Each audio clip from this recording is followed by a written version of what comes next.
கண்டிப்பா உங்க வாழ்க்கையிலயும் இப்படி ஒருத்தன் இருந்திருப்பான். கமெண்ட் பாக்ஸ்ல கமெண்ட்ஸ் தெரிவிங்க. எனக்கு ஒரு பாய் ஃப்ரெண்டு. அவன வந்து ஃப்ரெண்டுன்னு சொல்றதா, தம்பின்னு சொல்றதா, அண்ணன்னு சொல்றதா, இல்ல கடவுள்னு சொல்றதான்னு தெரியல.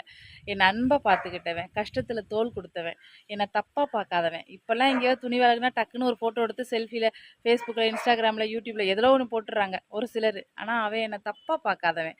அந்த மாரி ஒரு பெர்சன், ஒரு கேரக்டர் நான் வேற யார்ட்டயுமே பார்த்ததில்ல. இப்ப YouTube வந்ததுக்கப்புறம் நெறைய செல்வங்கள் எனக்கு கிடைச்சிருக்கு. YouTube இல்லாத காலத்துல நான் சொல்றது 10 வருஷத்துக்கு முன்னாடி. தங்கத்திலயும் தங்கம்னு சொல்லலாம். அப்படி இந்த வீடியோ பார்க்குற ஆண்களா இருந்தா உங்க கேர்ள் ஃபிரெண்ட்ஸ் பத்தி போடுங்க. பெண்களா இருந்தா உங்க பாய் ஃபிரெண்ட்ஸ் பத்தி போடுங்க. கண்டிப்பா உங்க வாழ்க்கையில நம்ம வந்து அ எந்த நிலையிலயும் நம்ம எத்தனையோ பேர கடந்து வந்திருப்போம். ஒரு பெர்சன் மட்டும் நம்ம மனசுல பச்சை குத்துற மாரி இருப்பாங்க. எனக்கு இருக்கிறது அவன் தான். அந்த மாரி உங்க லைஃப்ல யாராவது இருக்காங்களான்னு சொல்லுங்க. எப்படி சொல்றது? மரணத்திலும் கூட அவன் முகத்த மறக்க முடியாது. அவன் பேரு திலீப் கேரளால இருக்கான்.